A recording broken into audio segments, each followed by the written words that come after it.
Good morning, WW Robinson. Today is March 21st, 2019, and I have Haley here with me this morning. How are you, Haley? Good. Are you ready for this great Friday Eve?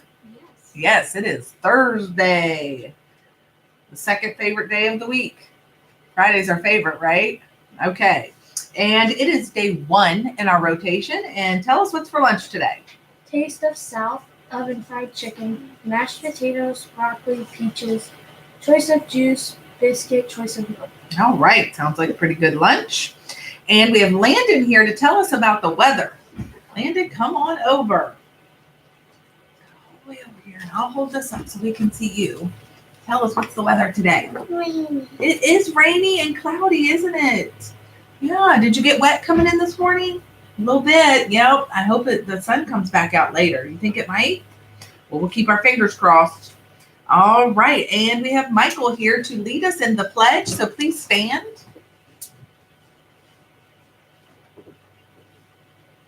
All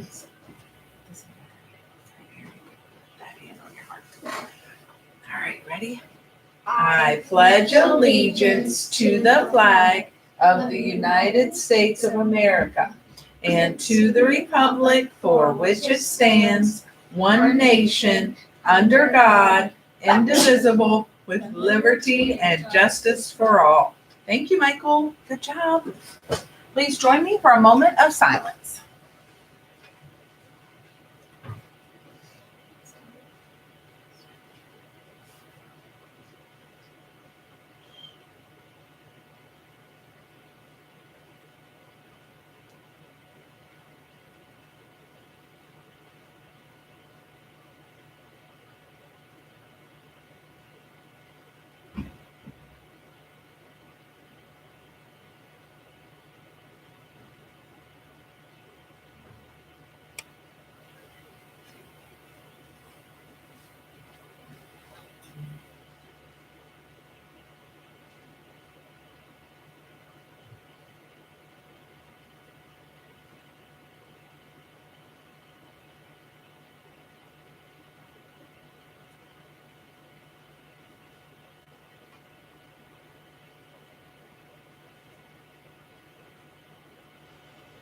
Thank you.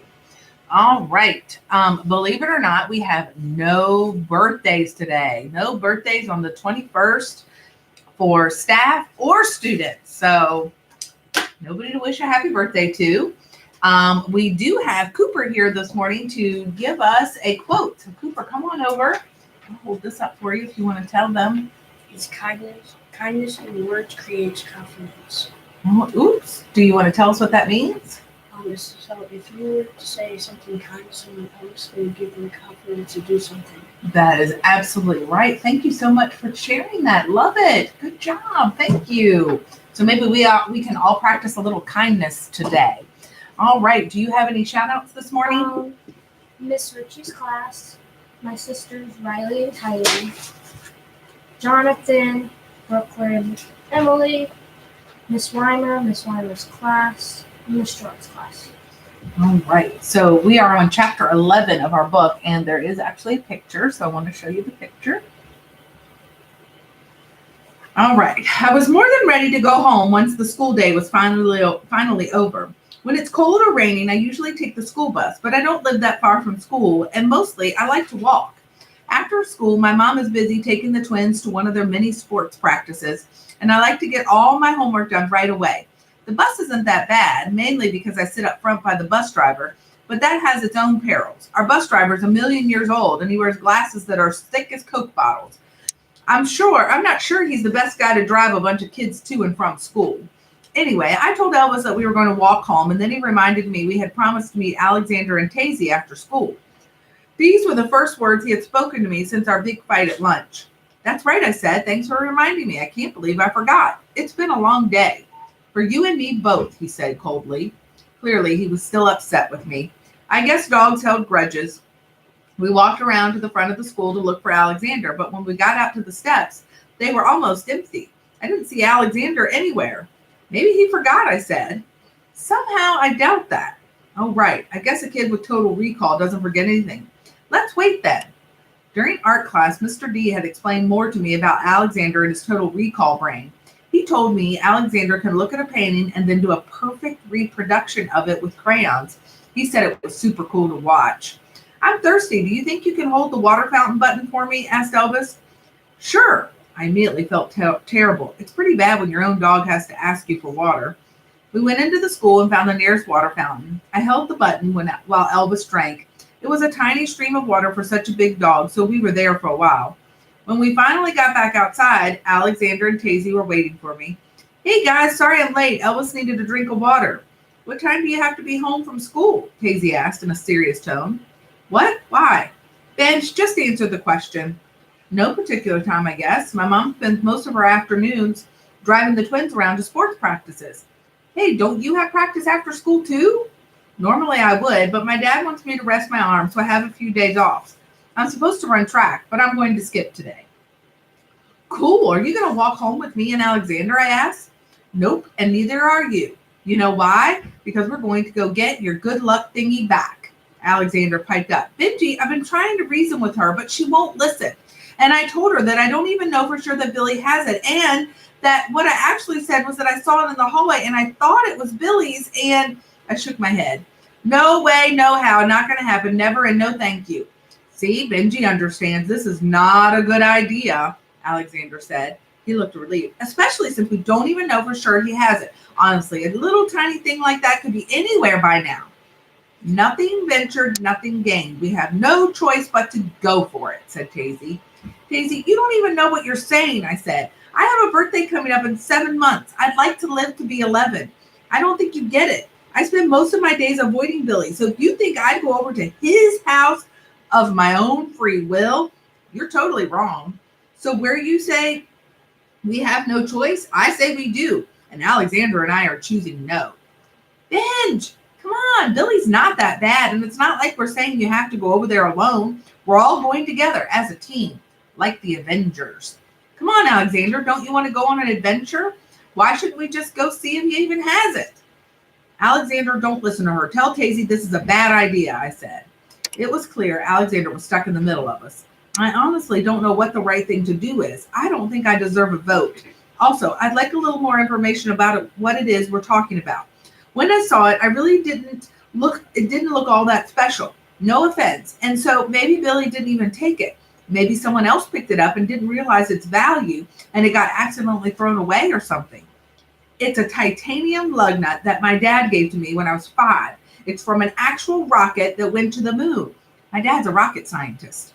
You know, if my dad gave me something like that, I'd want it back no matter what. My dad said he's going to give me one of his Super Bowl rings someday. And there's no way I'd let anyone take that. Tazy put both hands on her hips. Her mind was clearly made up. This isn't a Super Bowl ring. This is a dumb piece of metal that I trailed off. I knew I was lying. It wasn't just a dumb piece of metal. I had carried that piece of metal with me every day for the past 5 years. The truth was, it meant a lot to me, and I wanted it back. Fine, it's not a dumb piece of metal. I do want it back, I admitted. But what are we going to do? Go over there and say, hey, Billy, Alexander has total recall, so he remembers seeing you take it after my medical emergency. I never said Billy took it. I said, Casey shook her head.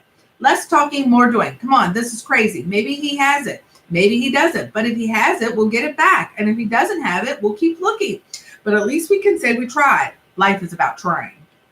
Man, Tazy sure was good at the locker room speeches. She was starting to convince me, and I was the one who had the most to lose, namely my face, because Billy would surely punch it when I showed up at his house. So you really think we should do this? I looked at Alexander again. I'll do whatever you want to do, and Tazy did promise me if there's an altercation, I won't be expected to fight. My mom always tells me to use my words and not my fists. And if that fails, then I should use my feet instead of my fists, meaning I should run and hide. Tazy also reminded me you do have a 200-pound dog on your side. Speaking of a 200-pound dog, I was so caught up with Tazy's crazy idea, I'd forgotten about Elvis. I saw him lying in the sun. We have to hurry, Tazy said, looking at her watch. Alexander and I have to be back at school in 90 minutes before our parents pick us up. My dad is picking me up today, and he's never, ever late. What do your parents think you're doing? I asked Alexander. I usually stay after school and practice music, so they think I'll be doing that. Sometimes I walk home early if I don't feel like staying. My parents know how responsible I am, so they're weirdly relaxed about what I do as long as I'm improving myself in one way or another. Great, I thought. If I said no, I'd be the chicken of the bunch, but going to Billy's house seemed fat poop crazy to me. One good thing about not having friends was that I'd never had to deal with peer pressure before. Okay, I'm in, I agreed. Let's go talk to Elvis about what we're doing. Did you just say we're going to go talk to your dog? Alexander looked at me funny. Uh-oh, busted. Before I could make up an excuse, Casey stepped in and saved me. I guess you don't have a dog, Alexander, because I talk to my dog all the time. Nope, and I'll never get one. My mom is against anything she thinks will be a distraction from my schoolwork, and that definitely includes dogs. I begged my dad for 2 years before he let me get Princess Daisy, but I finally wore him down. I walked over to Elvis. So, Daisy thinks we should go over to Billy Thompson's house to see if he has my titanium lug nut. Elvis didn't respond. In fact, his eyes remained closed. Do you think it's crazy? Because I think it's kind of crazy. Maybe I shouldn't go. Maybe I should tell them you're tired and need to go home for a nap. I don't need a nap. I'm fine. Wow, he was still definitely mad at me. So you think we should go? Why are you asking my opinion? How would you know whether to believe me? You know, with my big furry butt on fire. You don't think it's funny. I was about to reply when Tazy said we had to get going right away. Hey guys, wait up. I followed Tazy and Alexander to the sidewalk. After a moment, Elvis got up and followed us too. So how is it you know where Billy lives? I asked. Alexander saw his address on his backpack once. Alexander nodded. He tripped me in the hallway the other day. When I hit the floor, I landed right next to his backpack. It was written on the side with a black Sharpie. And you remember it? That's how Total Recall works. I remember everything. I see. It's 2312 Hamlin Drive. Where's that? I don't know, Tazy shrugged, but Alexander's a human GPS, so I'm following him. I looked at Alexander. What's a human GPS? Alexander explained that when he found out his family was moving from Philadelphia to the suburbs, he studied a map of the surrounding area, and after Alexander looks at a map once, he has it memorized. The fastest route to Billy's will be to take a right on Anderson Lane, left on Piedmont, and then right on Bedford. But I'm only allowed to cross the street if there's an actual stoplight and a crosswalk signal.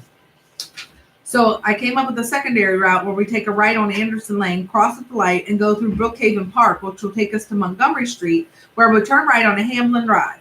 Billy's house is on the south side of the street, so we won't have to cross that street either. It's probably going to add 5 minutes to our trip, but it will be safer. Casey and I looked at each other and started laughing. And we will stop there for today. So you can choose to be the kind of leader that you would follow and make it a great day. So long.